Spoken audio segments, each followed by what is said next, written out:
was on remand, that's like we had to go and make court appearances so that the solicitors and all the briefs and everything like that could get a little bit more money out of the system. And we'll have another interview. We'll come and see Rushton there, and this is the brief I'm talking about. We'll come and see him, and we'll see what's happening, and then we'll stick some more on expenses and all that.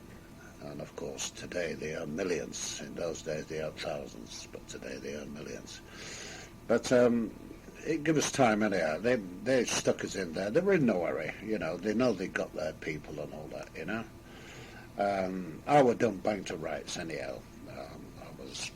People could identify me, and she put me in it. He was pleading guilty, that Alfred Westcott and all that. So I had no chance of pleading not guilty or saying it wasn't me, I wasn't there or nothing, which I always generally do, you know. I had no chance to get out of that whatsoever. So basically I told my hand up. So whilst we were on remand, the procedure was they used to take you to court in the morning. You'd get your clothes, your civilian clothes, or the clothes you were wearing when you were arrested, and they'd take you to court, and then court they'd have an adjournment, or they'd have what do you call it, a recess for a day, and then they'd bring you back and what have you, and this, that and all that. There were all that kind of fucking money making going on at other people's sorrows. They were treating you like cattle anyhow, so it didn't make any difference. But it did give me a chance to see the working of Leeds Prison, because in the reception, where I'd gone on since time began practically, they used to bring loads of prisoners in at the night time, and as they brought them in, they went through a procedure. You went through a shower and all that game. If you hadn't had your fingerprints taken, they were taken. On my case, they were taken as soon as I were in. But the procedure was, you got a shower, you got your prison clothes back, and you changed back into prison clothes, and your ordinary clothes, the clothes you'd appeared in court with and everything. Well, that was the caper. You had to give them back, and there was a fellow like a trustee, the screw. When I say the screw, that's a prison officer. Used to leave a gate open in a courtyard, and I've seen this when I was in there. And this gate used to lead into a courtyard. You were still actually inside the prison. It was very much inside the prison. But the red band, as they were called, this is the man there, was a trusted prisoner. Majority of them are fucking grasses anyhow. He would come to the gate, and he would take the stuff into a big kind of a shed. But the shed was inside the prison, and it was connected to the reception areas. And then you get in your clothes, and they've been doing this for like probably, I don't know, 70 years, 80 years. This is a procedure what they did. And the big T-swilling prison officer, the screw, he'd be sat there and he'd be picking his nose or something like that. Right, Rushton, right, change your clothes there. Get them clothes on there and take them in the box, put them in the box, and they'll be collected. This was the procedure all the time, but it gave me a chance. I used to look over his shoulder, and I could see that this gate was open. He left it open for the simple reason so that the red band, that's the prison trustee, would come to the gate and collect the boxes and all that. And he would leave it open as well, because he had no keys. And the big, fat, lazy bastard prison officers used to sit there farting, picking the nose, drinking tea, looking at people's arseholes and stuff like that. A real degrading fucking slagbags it was in that own right. And I thought to myself, there's definitely a way out of this, you know. And I said, the key to this is find out exactly, you know, when to shut that gate afterwards. Well, because there'd be probably a lot of big prison vans coming in from different parts of the county, be it like West Yorkshire, you know, East Yorkshire or whatever, or some parts from Lancashire or different parts of that, and the different courts. They'd be quite busy, and at that time the reception, you could have like a couple of hundred people in there. So I said to a guy what we're looking like, he were going to get some porridge and all that. I said to him, you fancy making it with me, like, on this one? And I told him a bit about it. He said, you've got to be off your fucking head, Larry. He said, nobody's ever done that. How are you going to get out? I said, well, I'm going to go in there. I said, and I presume, after talking to one or two people, that this red band takes the clothes and he puts them on big racks. Now, these racks could be like, I don't know, 15 foot high. And I said, well, and I found out, like, I said, well, how does he get up there, like, you know? Oh, well, he just has a ladder there, and he puts them all in different categories as they go along. You know, it might be people what's going to court, he sorts all them out. He has all the clothes ready for coming off the racks and gives them, and then the prison clothes is put at one side. It was all that kind of a thing. Take one in and take one out. And I thought, well, there's definitely a link there, you know. And then at this time, as I said, they were having me in court left and right, back and forward, remanded, so that these fucking parasites could earn money out of it. It's purely that old crooked. And I thought, well, that's the chance. And I said to this guy, we're looking at a bit of porridge, and I said, like, do you fancy making that? I explained it to him what it was, you know. He said, Larry, you're off your fucking head. He said, no, but you'd never get out away with that. What about getting all the water? I said, well, I'm going to take the ladder. He said, well, have you been in and had a look at that? I said, no, but I've talked to people. It's a fucking decent-sized ladder. He said, what are you going to do there? So I'm going to climb right over the reception and onto this side of another building and through that building on the top, so that I'm going to lift the ladder up and take it with me the best way I can. Yeah? So I'll have a little bit of rope with me or something like that, just so I can tie it onto the and pull it up.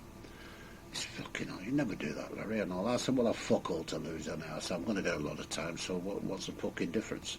You know? I said, most I can get is lose a lot of remission and get a fucking battering. I said, I could stand for that for my freedom. Well, I'll think about it. I said, well, don't leave it too fucking long, I said, because next week I'm doing it. So he came to me and said, no, you'll have to leave me out on that, Larry. I could have done with his help as well, you know. I didn't want to trust anybody else. He said, you'll have to leave me out, Larry. He said, I don't think I could go through it. I just haven't got the nerve to do that, I think, and all that, you know.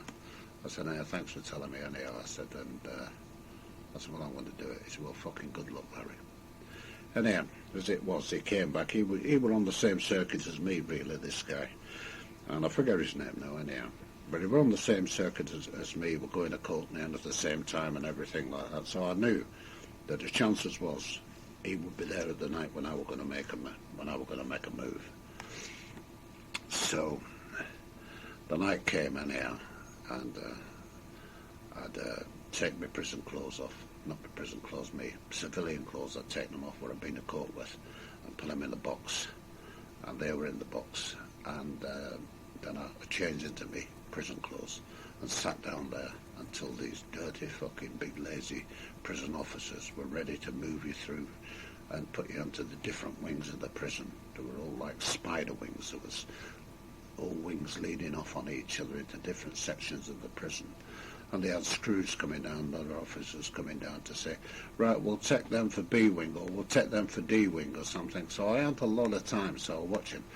And then this dirty big fucking nose picker went and opened the gate, and he opened the gate and all that, and right, get your clothes off, you lot, and get changed here and all that, and he was slopping tea about and stuff like that. He'd done it all his life, never thought in his wildest dreams that someone would have the bottle enough to bypass him and do it.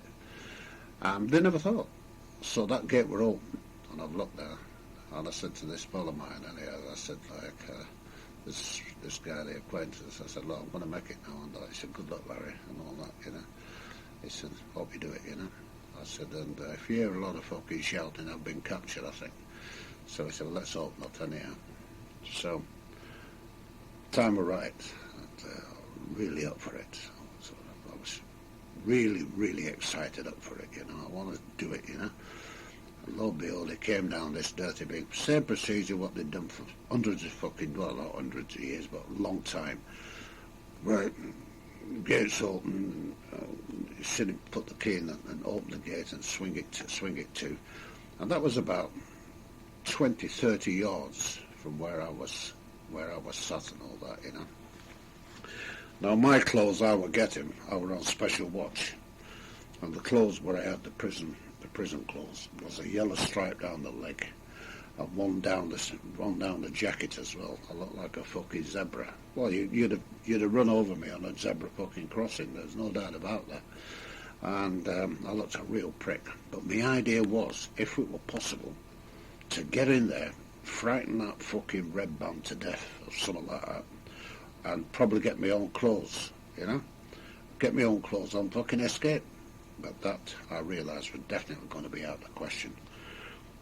So he'd opened the gate up the screw, and it was shouting all the instructions out and all that, and I realised that I had a few seconds to get through it, basically. Bang, and I went through. And as I went through, I did a left and then a right, and I were in the darkness of the prison, you know. And I saw this other gate open. It was kind of a building, a big outbuilding, where they kept all your clothes and stuff like this and everything, and all your possessions and what have you. And there was a light on there, and the gate were open there. Obviously, he wouldn't lock himself in the fucking red band. So I walked in, and he looked at me. What do you want? I said, I've come for my fucking clothes. Well, what do you mean you've come for your clothes and all? And I could tell he were up for it, you know. He was like ready to fire. I fucking stepped in there. Again, this has always got me out of fucking trouble there, especially when it's physical. I've stepped in there and walloped, and I've done him in the fucking nose anyhow. That was the fucking shot I gave him, you know. And he fucking stopped there and then. What? I said, fucking get in there, you fucking dog. You fucking dirty fucking tea-drinking bastard. And shut your mouth. I said, I want your fucking ladder. And I got the fucking ladder off him, and he kept fucking quiet. Why he kept quiet that fucking long, I don't know. But I got the fucking ladder. Bang, and I were out of there. And I leant it against another fucking, what do you call it, wall. And I leant it against another wall. And all of a sudden, I was going over the reception. And as I looked down through the skylights, the dirty, filthy skylight, I could see them all sat there, all the prisoners sat there in rows, and all the screws walking up and down and stuff like that. And I thought, any minute, this bastard, this red band's going to scream out, you know. By that time, I was on top of another building, and I was heading toward the major wall. And these walls used to run parallel and square onto each other. I put the ladder up, and I was, like I said, a pretty young guy. And I don't know, somebody must have been on my side, be it the devil or be it the God or whoever. It's got to be somebody up there what was a bit older and looking at me or giving me a favourable fucking charm life. I don't know. But my freedom was there in front of me, and I realised it. I thought, fuck me, I've done it, you know. And while I was there, I thought, fuck me, this is the bollocks, this. And I've just reached the top of the wall with my fingers. I'm really fucking tuned up, and I'm shaking and what have you. And fucking, it's a wonder I didn't have an heart attack there and then. But then I've looked down, it looked forever. And I was dropping in the darkness, you know. So I just kicked the fucking ladder off, and now I'm on top of the wall. By that time, I'm on the major wall. And I thought, fuck it, I've got to go for it. And I dropped in the darkness, you know, and I did my ankle. It didn't break my ankle, but I could tell I really strained it fucking bad. And I thought, fuck me, man. And I started hobbling the best way I could. And I was getting away. Now, the screws couldn't get to me from the main gate because it was right round the back of the other prison. Apart from that, they were too fucking fat and ugly, and they couldn't run round there anyhow, you know. But I realised I cracked it. I cracked the fucking freedom trip, and I thought, I'm fucking done it, and it felt fucking marvellous. I don't know what it's like to probably, it's the same feeling if you won like fucking 20 million or something like that, I should imagine. I felt absolutely like fucking born again. I felt fucking great through me. And I hobbled through some of the streets of Leeds. There were little fucking alleyways and that. There were a lot of poor people's houses around there, you know. The streets there what were very much Lowry style in that, you know, cobble roads and one up and one down streets and whatever. And then I got down the back streets and all that, and I crept into a backyard. By that time, I distanced myself from the prison. I was quite away from it. Not 3 or 4 miles, and nothing like that I'm talking about. Probably 2 miles away. And I've crept in this backyard. And as I've crept in the backyard, there was a door open. This kind of a door was open, like a outside shed door, and I've crept in there and waited a while and just thought and thinking and got myself down there and waited a while and all that, and obviously I brought my tobacco with me and all that, so I got in the shed and I lit up and had a smoke, and I thought, right, odds are these people will have probably overcoats or something, or overcoats hung up in the side just as you walk in the back door of the house, So I had a look in there, the first house, nothing there. Then I went round and got over into the second house, nothing there. Then I got to the third one, and I seen a coat hung up, overalls and all sorts like that. I thought, fuck me, that would do me. So I opened the door very, very quietly, and opened the door. I've took the overalls away.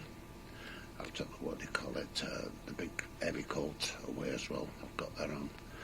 And I've covered the yellow stripes up by doing that, what I'm wearing. So, I'm not like running around fucking Leeds like a, what do you call it, like a fucking zebra or something, I thought I have a chance here. And went a bit farther on in here, and I thought, well, that's it, I'm looking for it. All of a sudden, I've spotted a bike in the backyard, yeah. So that's it, so I'm up for it. I've got the fucking old gear on and stuff like that. Bang, I'm on the fucking bike and I'm away. I'm down back streets, back alleys, but by that time I'm distancing myself from that. I'm keeping away from the main roads because I realise there's going to be major blocks on the road for me. They were a fucking full turnout and all that. I can hear a little bit of activities as well going on, fucking sirens going off and all sorts, I thought, well, that doesn't bother me at all, And that was it. I was out of the nick, and I felt $1 fucking million. I thought, well, this is absolutely fucking terrific. So, as I went further on and all that, I seen a building there. I don't know what kind of a building it was, some kind of a building. There was no activity in the building and nothing like that, so I cracked a window open and got in there and had a look around and all that, full of cardboard boxes, this, that, and everything like that, and stuff, And I thought, well, just have a little further look around. And I found an